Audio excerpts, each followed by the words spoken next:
حضرت علی رضی اللہ تعالی عنہ فرمائی نبی علیہ الصلوۃ والسلام درې ورځې لا کې دی چې مونږ خخ کړی و ډېر وخت نه دی شوی الله محبوب درې ورځې کې دی چې مونږه مدفن کړی و خخ کړی مو په دې کې یو اعرابي راغی اعرابي څه ته وایي اعرابي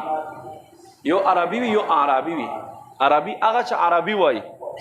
عربي ژبه وایي د عربو نسل نه وي یو اعرابي وي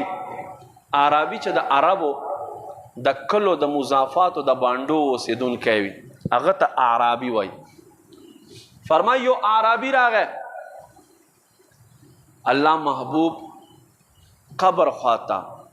مزار اقدس خواته درې ورځې کېږي چې الله محبوب مونږ لا خخ کړی دی نو کنز العمال دا صفحه مې درته وښیله فرمایا خاورې راواخیستې او په ځان یې اچوي د قبر انور وایي قربان یا رسول الله ما خو ډېر په خپل ځان باندې ظلم کړی دی ډېر ګناهونه مې کړي دي ډېرې خطاګانې مې کړي دي قربان د قرآن دا آیت مې واورېدو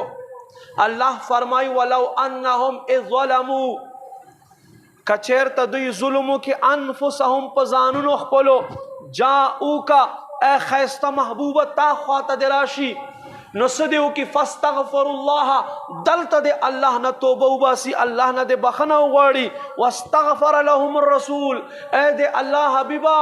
الله فرمای محبوب چې د دوی د پاره بخنه طلب کی سفارش ور پاره وکي فرمای لوجد الله تواب الرحیم الله ته فرمای چې ضرور به تاسو ما پیدا کړ ډیره توبه قبلون کې مهربان یا رسول الله زتا خو ته راغلم په ځان می ظلم کړی دی چې ما ګناه او معافي ماته ملاو شي کنز العمال په اولنی جلد په جز نمبر 2 کې صفحه نمبر 186 کې حضرت علی رضی اللہ تعالی عنہ فرمایي د دعا وکړه الله محبوب له قبر نه आवाज راغی وای ورزه الله دې تا ټول ګناهونه معاف کړه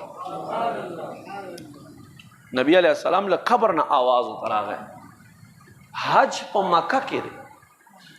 خو مدینه ته مونږ دې د پاره ځو چې التزان صفا کو